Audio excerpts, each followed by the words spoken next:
Good afternoon. We're going to start in a few minutes. Please take your seat, grab your food, sit down.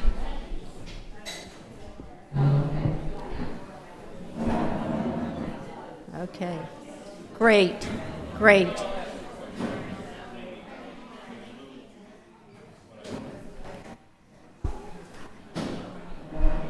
Hello. Welcome to Lunch with the League. I'm Joanna Leifer. I am the Program Committee Chair of the League of Women Voters New York City chapter. Every month, the Program Committee invites an expert speaker to come and to give a talk on a social or political issue impacting New Yorkers. We've been doing this for years. For you of you all who are new here, we've been doing it for years, monthly, and we didn't let COVID stop us. We couldn't meet in person, but we did Zoom, and a lot of people enjoyed that because you could watch in your pajamas. But it's always nice to have people around you that you can sit, you can listen to, you can talk to, and express your thoughts and opinions and share your ideas. We have a really special speaker today. We are really pleased. We have Brigid Bergin, correct? Is that how you spell it? Brigid Bergin, sorry, of WNYC's today. Every October before an election, we have a speaker talk about what's on the ballot. And today we have a real expert. Brigid has been doing a show every Sunday at noon since early September called The People's Guide to Power. It's from noon for an hour on Sunday, and she discusses an issue that we sometimes don't think about in terms of an election. For instance, last Sunday she talked about union members and how they vote or how they affect the vote. It was really quite interesting. So you really should try to tune in for the last couple of issues, and if you can download them all as a podcast from Brian Lair or find it online. It's excellent. In November, we're going to have another meeting that I want to tell you about. I think this is also going to be a really excellent meeting. It's going to be on congestion pricing, something that I think we're all been hearing about and all have an opinion about. We're going to have two very good speakers. We're going to have Rachel Weinberger of the Regional Plan Association. She's an expert on sustainable transportation. And we're going to have Stephen Nesson, the transportation reporter for the Gothamist and WNYC. So be sure to mark your calendar. That'll be November 15th at noon here. Should be great. Before we go on, I want to thank the New York Society for Ethical Culture for the privilege of offering us this magnificent space in which to have these programs. This space kind of sets the tone for some of the very important issues that we discuss here. I also want to introduce our two co-presidents, Kai Rosenthal and Deborah Broham, who, if you could stand up. So they are two amazing people. They've only been around since June. They still don't look too tired. They've done a really great job.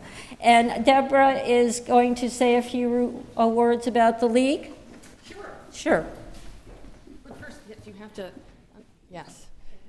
Yes, hi, I'm Deb Brodheim. It's such a pleasure to see this wonderful crowd today. Joanna, you and the program team are doing an amazing job. This is our second in-person program since COVID, and this is it's outstanding. It's so wonderful to see you all today. Thank you so much for coming. I'm not going to take long because we have an amazing program. Brigid Bergin is going to be speaking. The League's gift of an election specialist, Kate Dorn, is going to be doing the moderation for us and helping out with that. But I did want to let you know a few of the amazing things that we've got going on right now. The League, we are hot and heavy and get out the vote right now, as you can imagine. I will just sort of mention in September, I think we did, Laura, what was it, 59 public-facing outreach events. Those were either voter registration drives or speaker events. We are still doing a huge number between now and Election Day and after. We'll be busy again in the spring with ranked choice voting happening in citywide elections.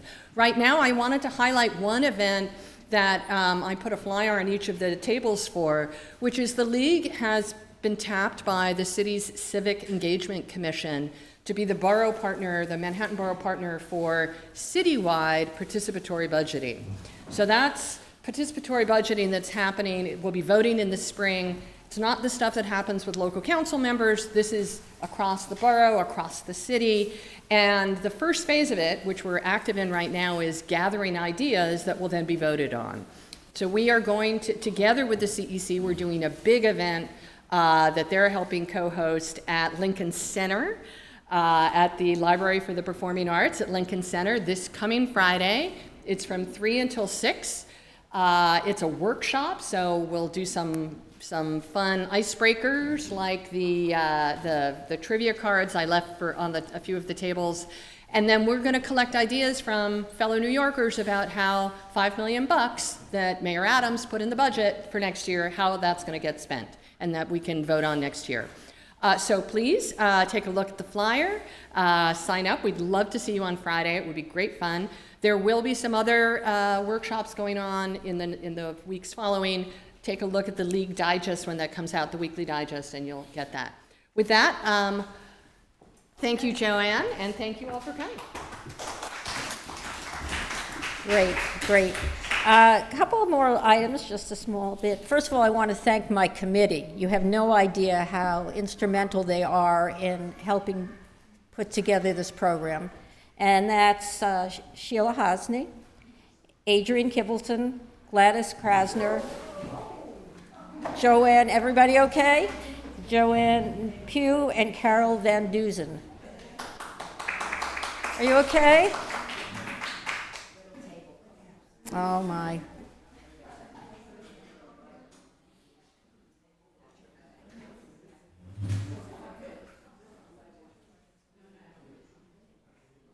And there's always a little excitement at the table where Gladys is sitting. Also, I want to thank Natalie Silverman, who is our program assistant, who is instrumental at helping me get this program together.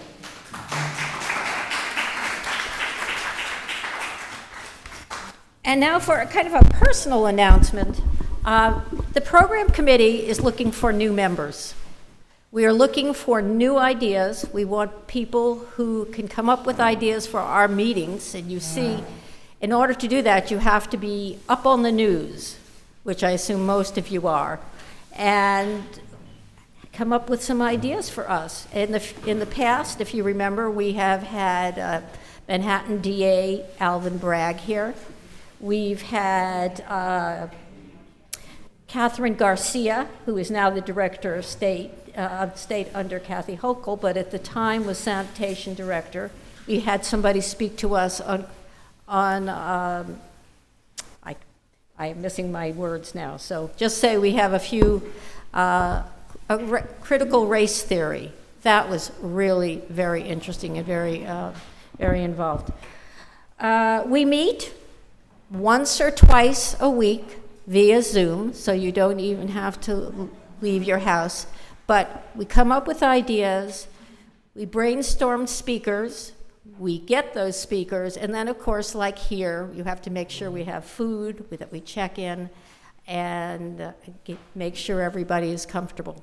So if you're interested in joining the program committee, you can speak to me, or you can email me at programs, that's PROGRAMS, at lwvnyc.org. That's programs at lwvnyc.org. So, hope to hear from some of you. And now, just before our program starts, I want you to know that Brigid will be speaking to us approximately for 15 minutes. Then afterwards, we're going to have a Q&A. And remember, we can come around, with a mic to get your questions. But remember, this is a question time, not a time for you to express your opinion. So make it short, and we'll hear what Brigid has to say. I want to introduce Kate Doran. I'm so bad with names. I'm so sorry. Who has known Brigid for years, and who will introduce her. But I have to tell you, Kate has also been had a big impact on me. She's the reason I joined the League. We knew each other through a book group. And every time she came, she was talking about what she did with the League and how important, how great it was. And finally I thought, I should do this too. So Kate has been our voter election expert, and she will come up and introduce our speaker.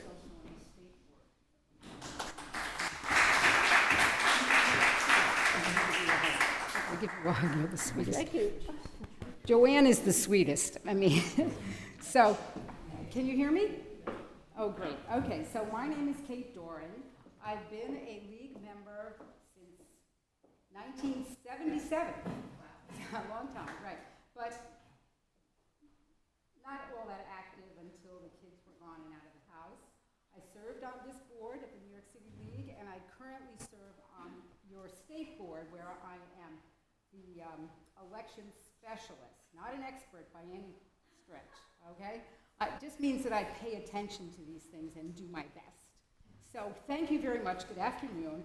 My job today is with the greatest pleasure to introduce my friend, Brigid Bergin.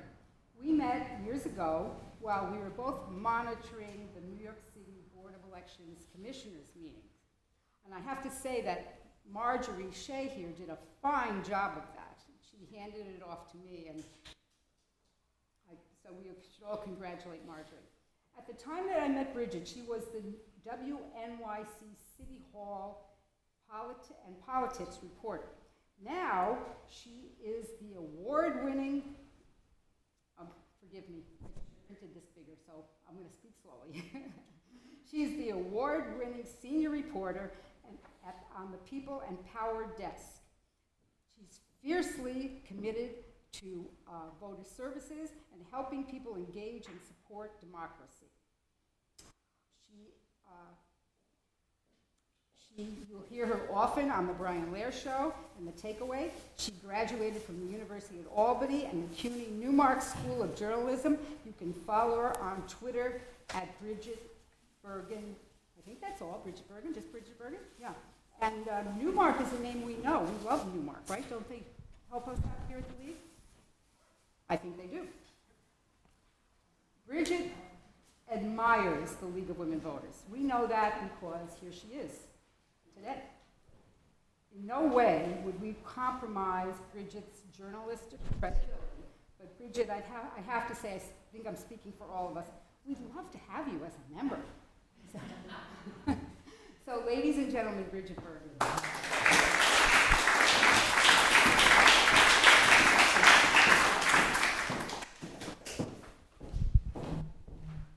I think we have to get Kate for our pledge drives at WNYC, because I like the soft sell there right at the end.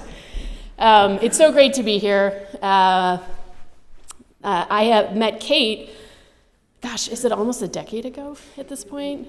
Going to these meetings that I think typically don't get the attention they deserve, because there are some very significant decisions that are made that impact all the voters in New York City, and they kind of fly under the radar, or at least they used to.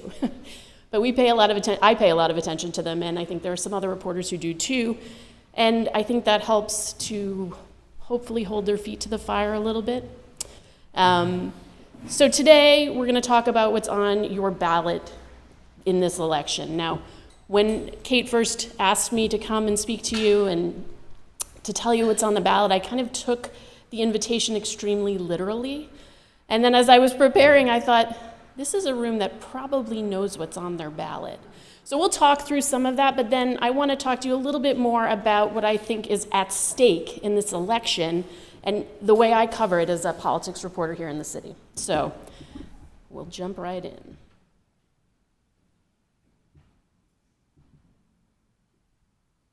What's on your ballot? So certainly we know this is a huge election, and we have candidates for statewide and federal office. For those who are paying attention to that governor's race, of course, we have a debate tonight that will be on New York One, and if you don't have Spectrum New York One, you can listen to it on WNYC. We'll be streaming it online. You can also listen to it at 93.9 or AM 820. This will be the first and only opportunity to see Governor Kathy Hochul and Long Island Congressman Lee Zeldin engage in what I expect will be a rather spirited conversation about the issues at stake and how their leadership will differ if either one of them is in the executive mansion. We also have a state comptroller's race, a state attorney general's race, U.S. Senate, congressional contests, state legislative contests.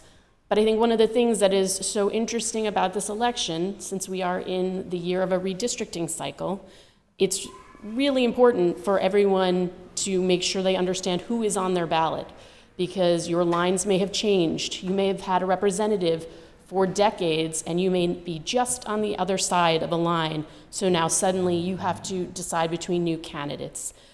The New York City Board of Elections has a really wonderful website where you can enter your address, findmypollsite.nyc.gov. I think I said it on the radio on Monday, and I don't have it in front of me now, but you can also pull up your sample ballot there, so you can confirm these are the candidates that you'll be voting for. Again, I suspect everyone in this room probably knows who's on their ballot, but if you are talking to other voters, if you're trying to, I was speaking with, I think Judy before the luncheon started, who did something that I think is amazing, and I hope more people think of doing this, but she persuaded someone who works in her home to get registered to vote, and then, I love this, they have a date for Saturday morning to go early voting. And what a great thing to do. Go vote, have brunch, whatever you want to do, go for a walk in the park. But what a nice way to foster engagement with the people in your lives. Make it an outing and then go do something else. So we have our candidates. I think one of the things we need to keep in mind in this election, we have far more competitive congressional contests at this point because of redistricting than I think anyone would have anticipated. So there are 9 competitive House races in New York State. That's according to the Cook Political Report as of, just this weekend. That means, I know a lot of people are traveling to places like Pennsylvania to help get out the vote, but keep your eyes on New York, because there are seats that I think are in play that people didn't expect to be as competitive as they are. I think Sean Patrick Maloney up in the Hudson Valley would probably be the first one to say that. And that is a product of redistricting. That's the product of these new lines and the dynamics that created for these contests. So a lot to watch here in New York, not just in other parts of the country. There's also, here in New York City, 4 ballot questions. The Environmental Bond Act is on the ballot across the state. And then we have 3 that are related to the city charter itself.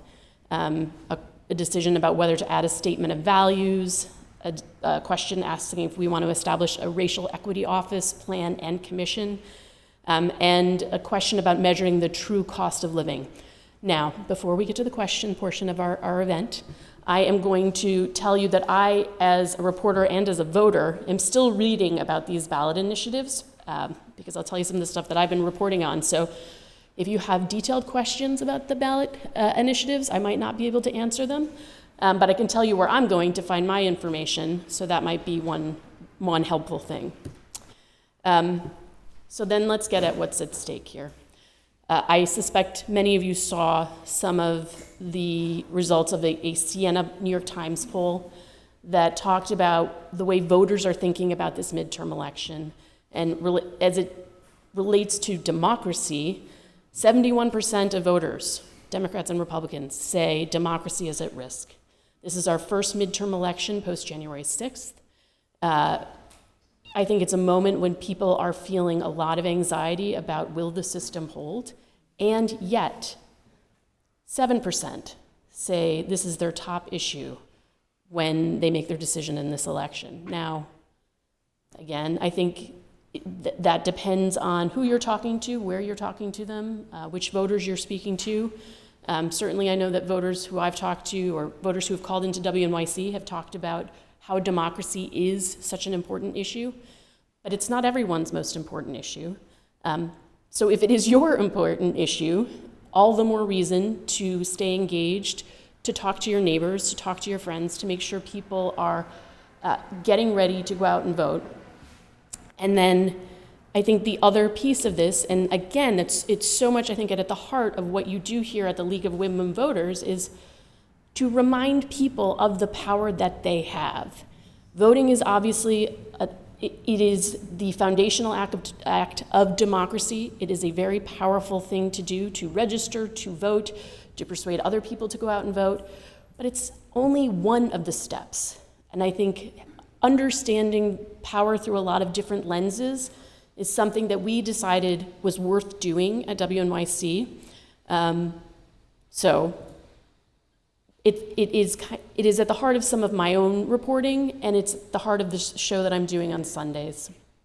So one of the things that we try to do from a reporting standpoint is we have focused on some themes that we think are really important in this election season. Since the spring, one of the things that I have had my antenna up for is misinformation, and the way that misinformation can contort how people understand an election. And to do that, I started by looking actually at a city council race from 2021 in Bay Ridge. And it's all started with a single sign in a yard on 79th Street that said, "Justin Brannan defunded the police." It was still in the yard in July of this year. And I was like, why would this homeowner keep this sign in their yard months and months after the election? So I knocked on the door, and they didn't answer. So I went across the street because there was a neighbor who was outside trimming some bushes and spraying down, beautiful, meticulous front yard. And I asked him about the sign. What impression had it made on him?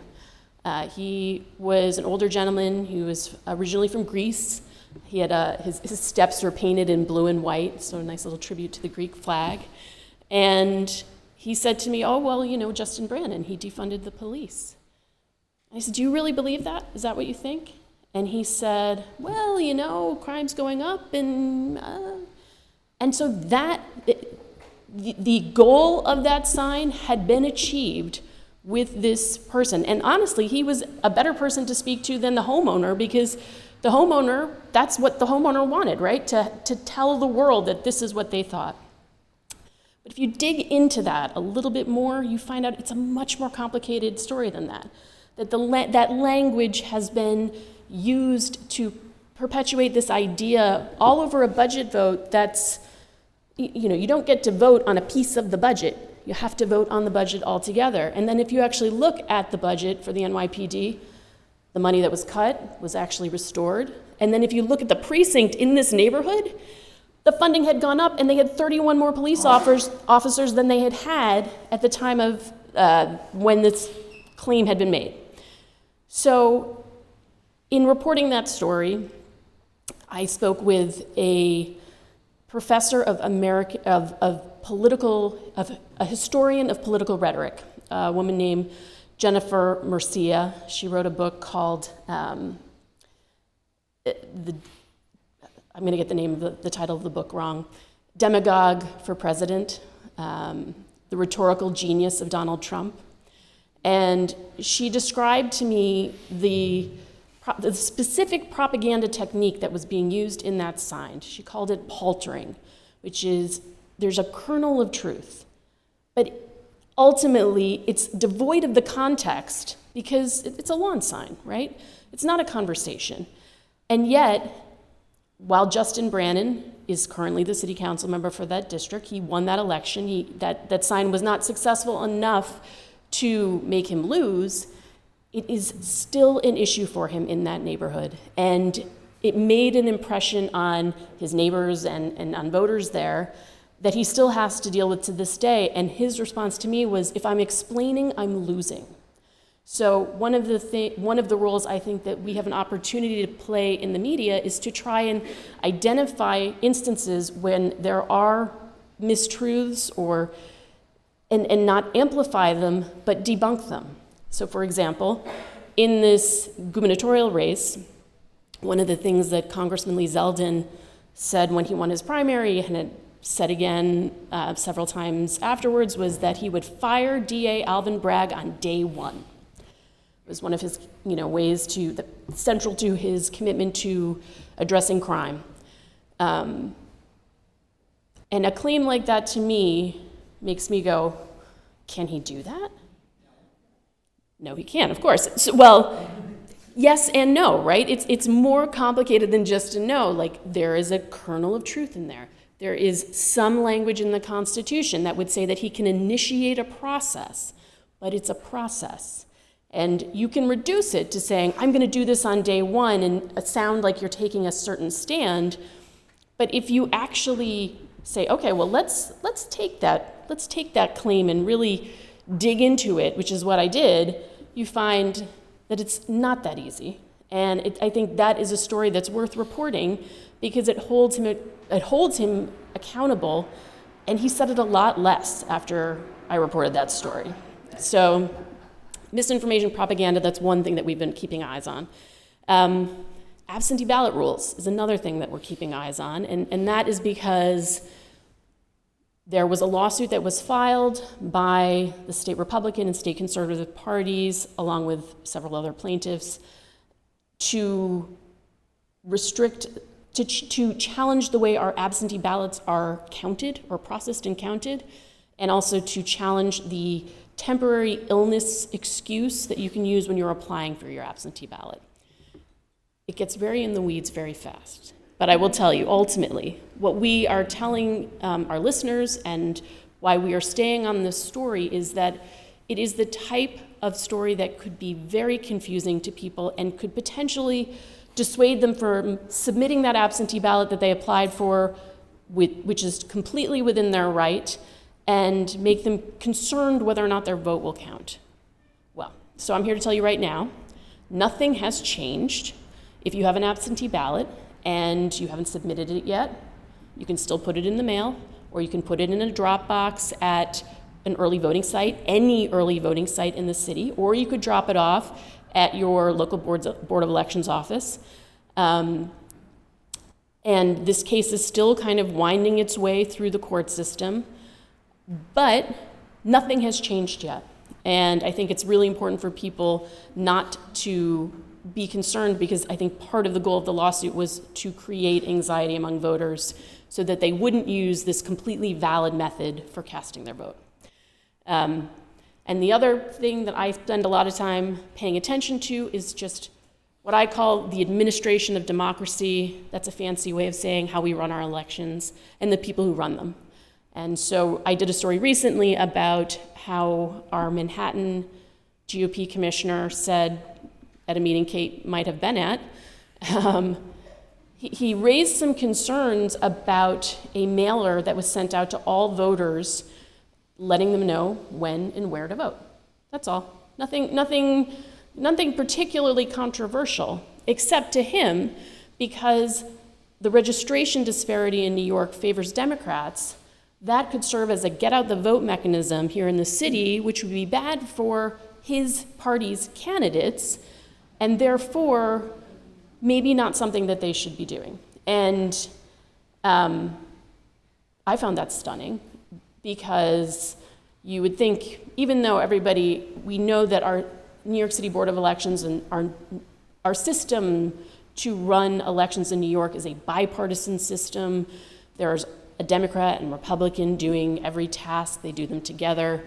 that they're not supposed to be putting their thumb on the scale for either side.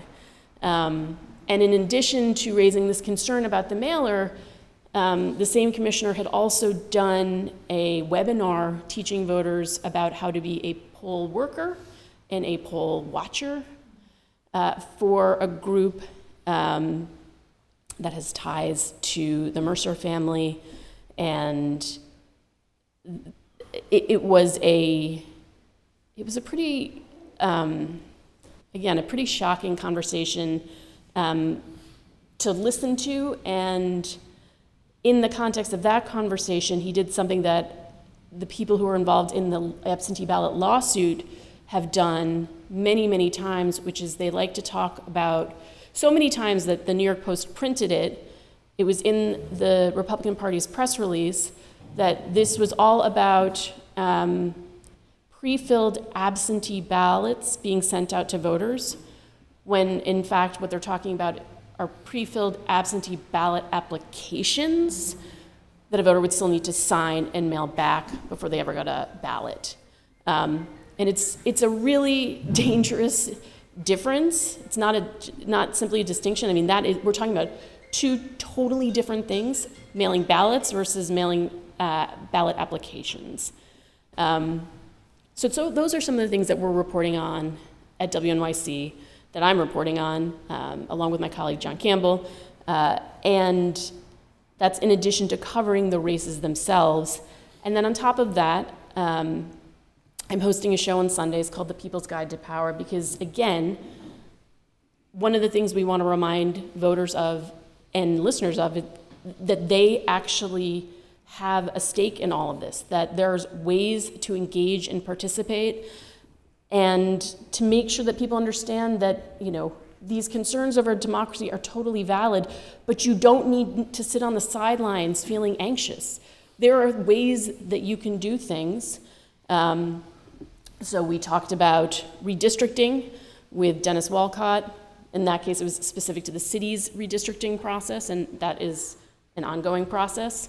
We talked about the power of parents and this debate happening in New Jersey specifically over the types of sex ed classes that are taught, and how that has become sort of a polarizing lightning rod issue, not unlike we've seen in other parts of the country, like in Virginia.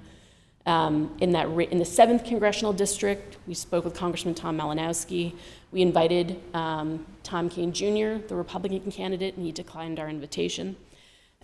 We also spoke with State Senator Gustavo Rivera and former City Council Speaker Melissa Mark Viverito in the aftermath of Hurricane Fiona about what I called New York's 6th borough, where we really tried to look at that relationship between New York City and Puerto Rico and the kind of development of Puerto Rican power in our city's politics. And then we've done several shows since. We spoke to Senator Kirsten Gillibrand on September 11th, and the frame of that was all about the lasting impact of September 11th.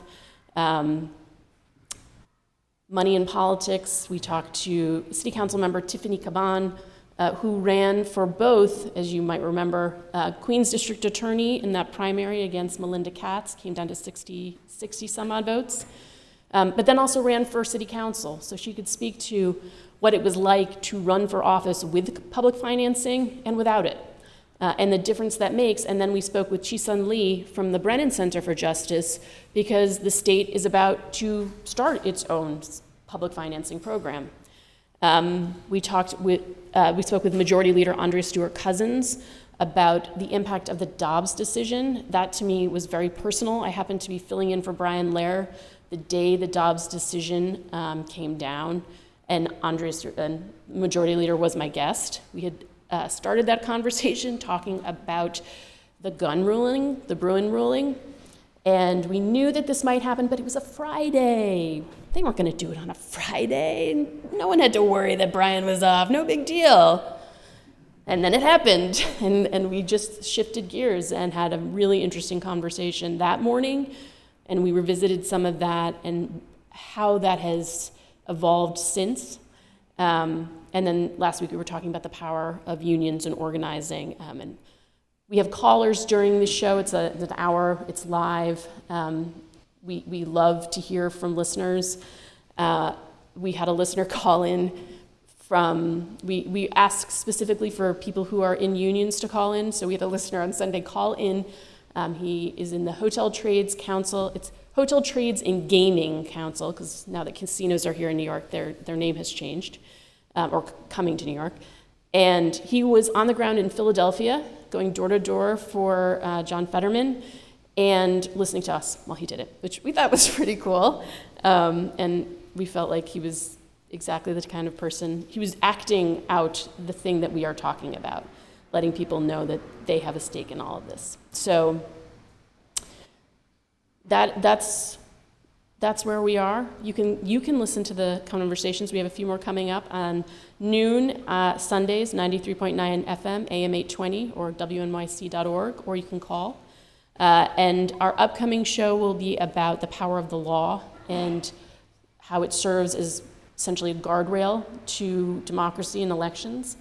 Then we will do a pre-election extravaganza, and then we will make sense of it all on our last show the week after Election Day, and figure out where we, as in all of us, are headed as a result of what has happened on Election Day. So, what are your questions? Okay, thank you. Sure. Thank you. We do have a couple of mics. We'll go around for the questions. This was great. Thank you so much. Oh, you're so welcome.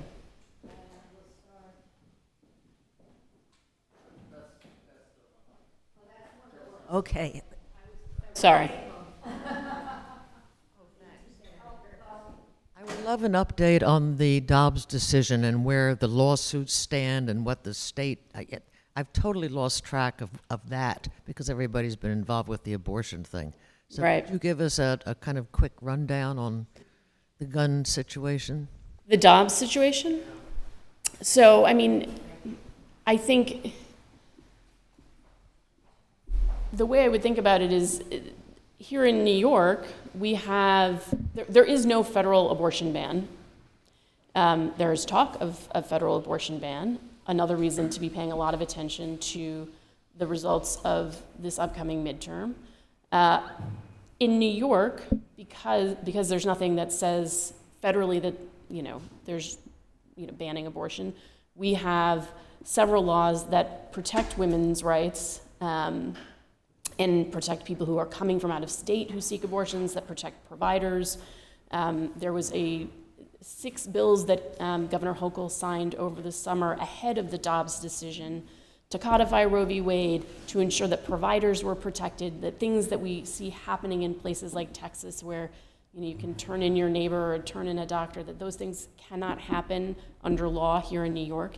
It's part of what allows Congressman Zeldin to say that abortion is an issue regardless of his views, because because it is, by statute, it's illegal here in New York. However, the power of the governor is huge when it comes to the budget. And so while he might not be able to, if Democrats maintain control in the state legislature, there would be other ways to potentially starve resources to, the health department or enforcement agencies to make it harder to enforce some of these laws. And that could be the way that you would chip away at rights here in New York. Adrian, you may have the mic if you give it back to me. No, I'm interested in one of the comments about the candidate's promise to get rid of the district attorney. And it raised a whole issue for me on, is it really possible in New York State for a governor to get rid of an elected official? So, I will let me pull up. Hold on one second.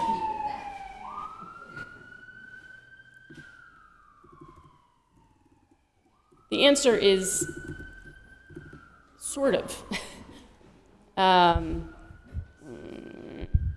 is my, here we go. Okay. there is language in the Constitution that says that so in Section 13 of the state constitution and Section 34 of the Public Officers Law, it gives the governor authority to dismiss elected sheriffs, county clerks, and district attorneys, but it requires a form of due process. And the last time,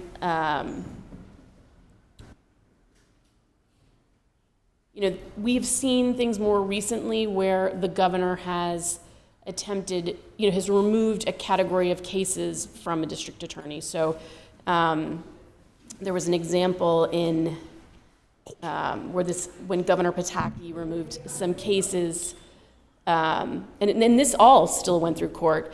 In 1996, Governor Pataki pulled a case involving the murder of a New York City police officer from then Bronx District Attorney Robert Johnson.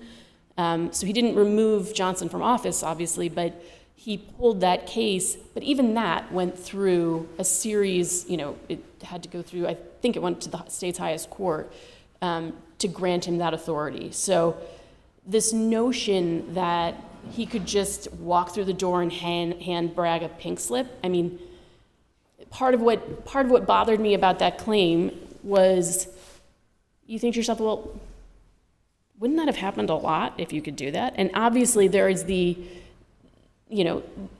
sort of naked, subverting of democracy and the will of the voters, 100. But also just practically speaking, like, wouldn't we know of that happening if it was that easy?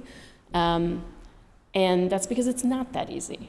There would be an opportunity for, it would kick off a timeline. You would have to present him with charges, and then Bragg would have an opportunity to defend himself, and most likely it would be something that ended up at the state's highest court. But it's not, he cannot unilaterally do that. In the Times this weekend, in their interview with Lee Zeldin, they asked him about that repeatedly, and they linked back to the story to fact check, that it is not possible to just unilaterally fire him. Do you think polls play a role in the way people vote? Can I talk about polls for a minute right now? Because, I think that, do they play a role in how people vote? I think the way the media covers polls influences how voters think about the horse race, which is one of the reasons why we don't cover them like that at WNYC. I think what we are seeing right now is not all polls are created equal, and the methodology for how certain the way polls are conducted is not the same, and that never quite makes it into the story. Who was the target audience? What were the questions they were asked? Even when we as journalists receive poll results, there's always a press release that kind of boils down the spin that the pollster, even independent pollsters who are, places like Quinnipiac and Siena, they're not doing it for a partisan, they're not doing it as a partisan poll. What I think gets concerning are the polls that are conducted by, a consulting firm that is aligned with one party or the other, and you see something like a Real Clear Politics, which is a website that aggregates polls and then comes up with an average. That's a little bit better, but that's not how, I don't think normal voters go to websites like this. Maybe we do, but, average voters probably don't do that. And I think then what ends up happening is, whoever sees an advantage in the current polling will seize on it, and then, their surrogates are out there talking about, oh, this is really turning into a race, and, things are tightening up. And when you look at, the source of where that it's coming from, I think it does influence how people are thinking about the race. And certainly it creates a certain context when you go into something like a debate tonight, right? So the conversation as of late has been how this race is tightening up. I think in the conversations that you probably have with your friends and your neighbors and your family, there is a sense of, I don't know what's exactly going on here. Is it as close as the polls? I don't know if it's as close as some of the polls. I don't think it's the 20-point margin it was at one point. But I'm much more curious to hear what voters think and what voters have to say, rather than lean too hard on, one set of numbers, unless, I'm comfortable with how they got that information, when they got that information, and that it's an independent poll. Thanks. That's been something I was talking to my team about this week, because some of these polls are. I'm wondering if you've heard or what you've heard about intimidation of poll workers. Well, Kate Doran would be a good person to ask about that. I think at this point, because she's a poll worker, I have not, as a reporter, heard any widespread complaints about intimidation of poll workers. Each election, weird things happen. We have like 1,200 poll sites in the city. It is inevitable that humans will do something stupid at some point during that period of time. But not necessarily for nefarious purposes. Sometimes it is simply ignorance, and sometimes it's, overconfidence, and, a whole variety of things. We have not seen in New York, to my knowledge as of yet, the types of things that we're hearing reported in places like Arizona, where you have these very aggressive poll watchers monitoring drop boxes, etc. However, part of the reason I did the story about our Manhattan commissioner's comments, not only because I was troubled by some of what he said in this open public meeting, and then I felt very strongly that I would not do that story until I spoke to him and said, "Did you really mean this like this? Is that what you meant?" Because that's how I heard it. That's how a lot of people in this room heard it. And even in the clarification, he went back to this idea that it could be a partisan advantage, which I found concerning. In that webinar, and it's Reclaim New York. I was blanking on the name of the group when I was talking earlier, but when he described the role of poll watchers, that's where I started to get a little concerned, because he talked a lot about how these are people who, through their party, can get certificates to go in and just observe on behalf of their party or a campaign. And he told them to think like a lawyer if they weren't one already, and to act like a journalist, and to be taking copious notes, and if people were electioneering, to write down the times and the places and take pictures. And to me, it felt like it was creating an environment of tension, and that I thought was concerning, and I wanted to. I thought it was worth acknowledging ahead of time, because I hope that does not happen in New York. I think we have been very fortunate, and we have some really great poll workers. I think the biggest problem we have in New York is you sometimes just don't have enough of them. But so far, knock on wood. I hope that's not the story of this election here in New York.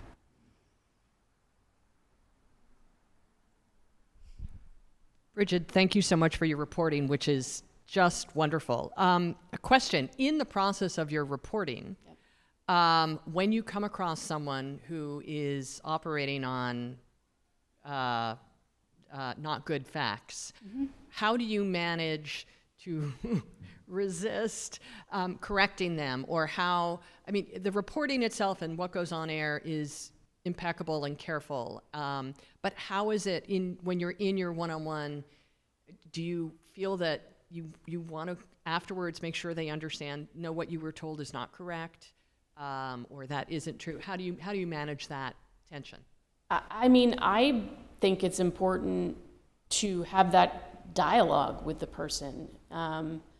I want to hear where they're coming from, but then I want to, state back to them, you understand, for example, when I spoke to Commissioner Humane and we talked about his presentation to Reclaim New York, where he said there was a lawsuit over absentee ballots and over pre-filled absentee ballots that were being mailed out. I said, it's funny, I've heard that from a lot of different people, chair of the party, in their press release, in the New York Post, and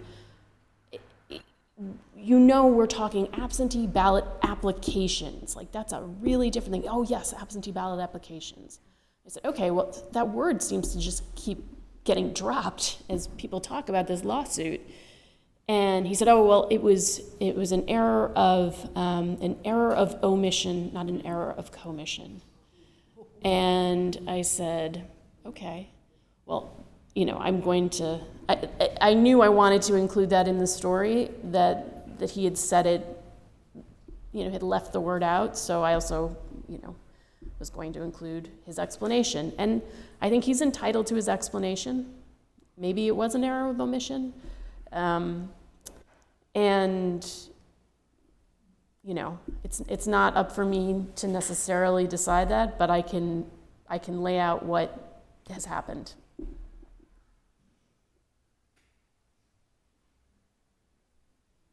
There's one here and there's one there. Actually, I'm sorry, but she has been, sorry. Okay, hi, my name is Marjorie Shea. I wonder who owns your employment? Who owns WNYC? Who owns the radio? Yeah, who owns WNYC? You do. It's listener-supported public radio. I'm right in the pledge drive mode, and I'm pledging tomorrow morning, so you'll hear me do this again.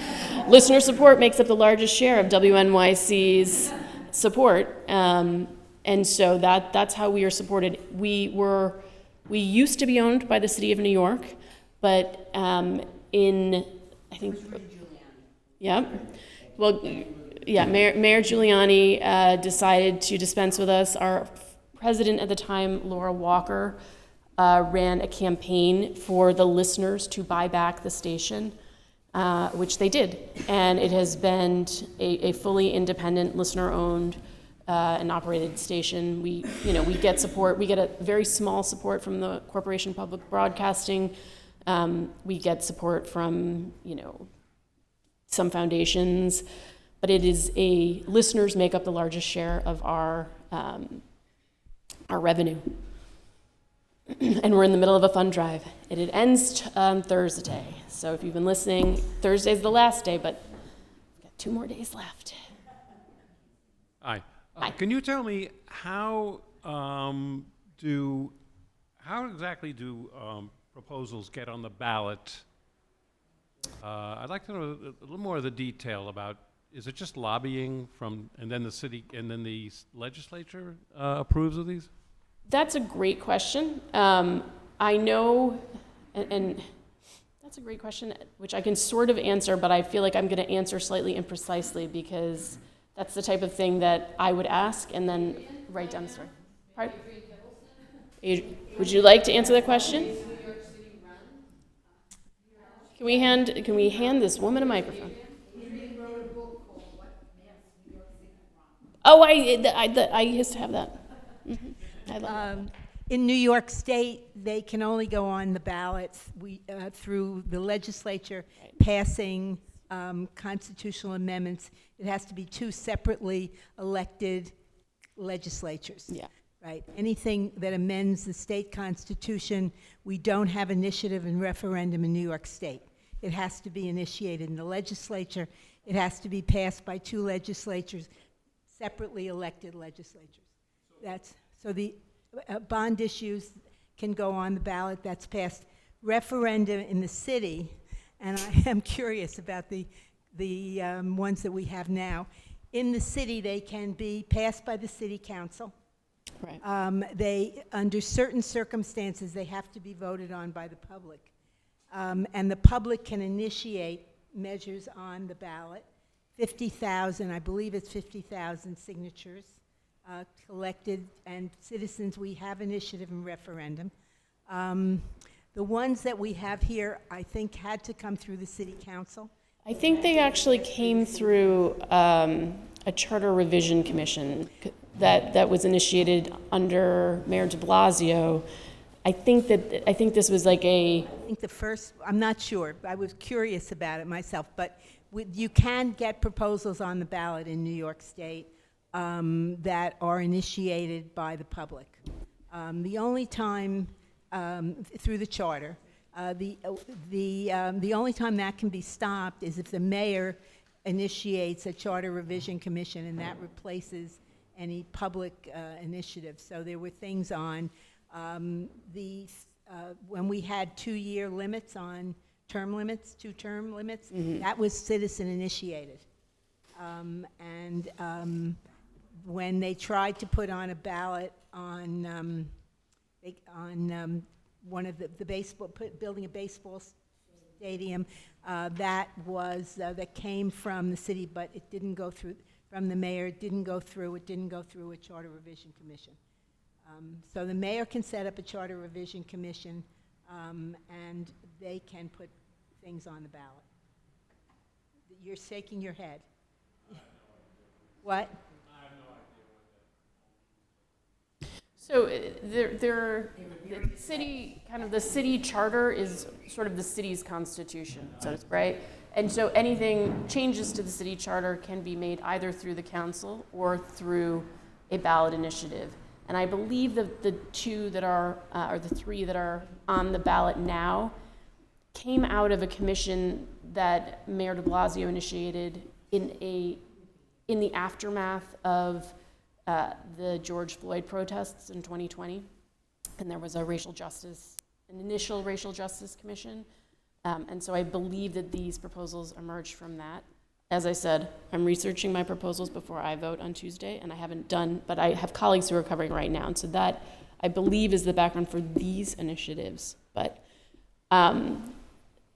places to go to get more information, which I said I would say, which I didn't say. They're obviously on Gothamist.com, which is the website for WNYC. We have great coverage there.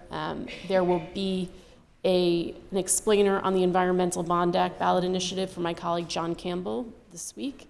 There has been some reporting on the Racial Justice Commission questions from my colleague Arun Venugopal, so I would encourage you to go to Gothamist. There's also another wonderful nonprofit media outlet called The City, and Rachel Holiday Smith wrote a wonderful explainer about the ballot initiatives that is it'll give you kind of the overview of all of them. That's another great place to look. Gotham Gazette, which is a media outlet, but it is connected to Citizens Union. They do a lot of very detailed policy reporting, and I would encourage you to check out anything related to the election on Gotham Gazette. Those would be the places that I think you could probably find the most detailed, thoughtful information about kind of the granular questions that you might have about these ballot questions.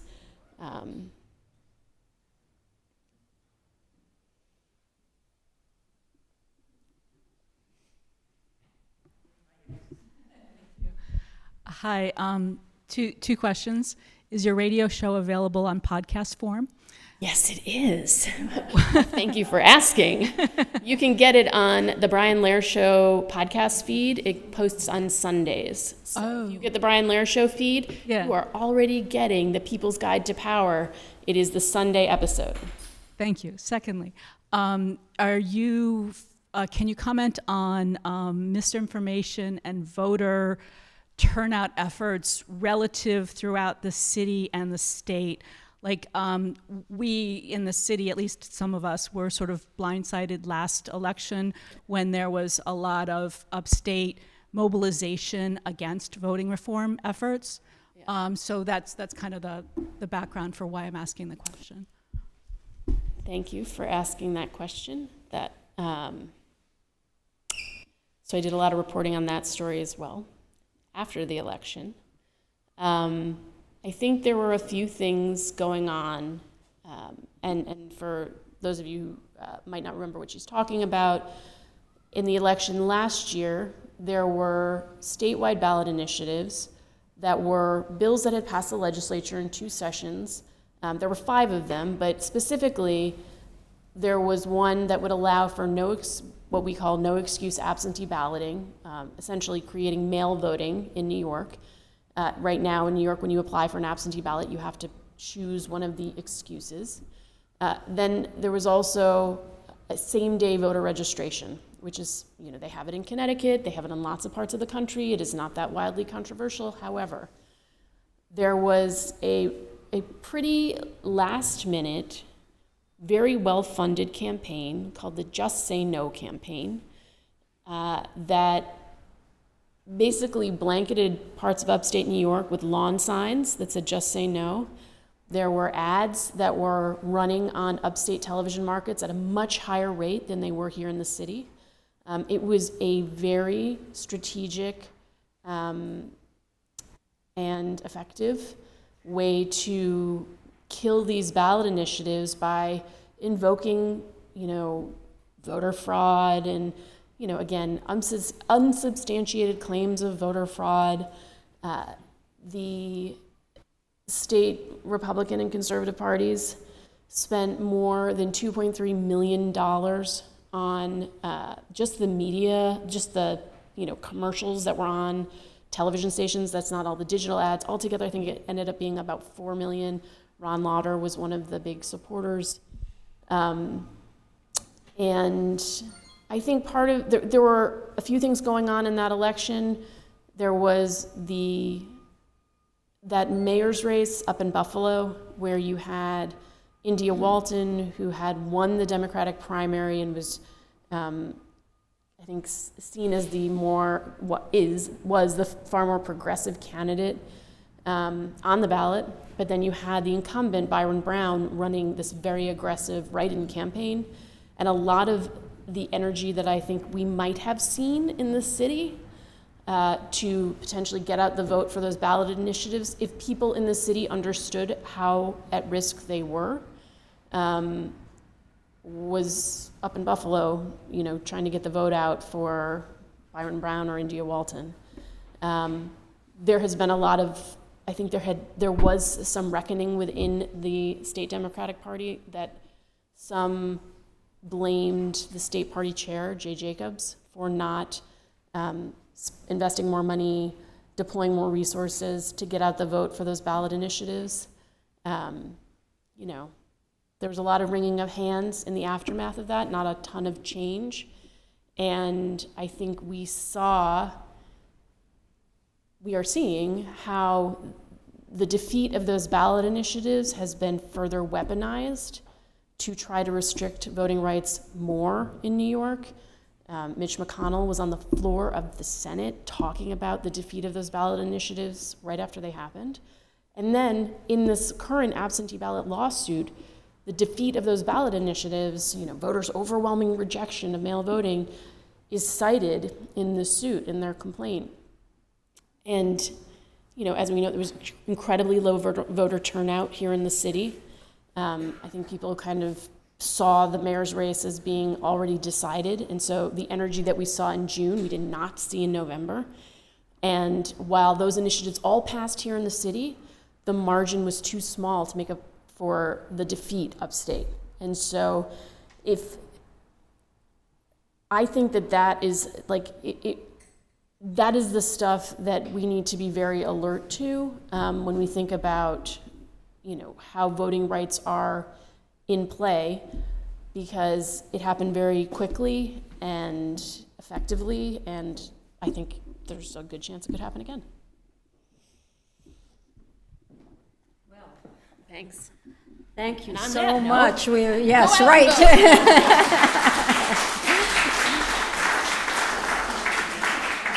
Thank you so much. You really have filled us in almost more than we need. If you could just stay for a few minutes, we want to take a couple of photographs, and if you could take some people who would just want to come up and talk to you, would that be okay? This was great. Thank you so much for coming.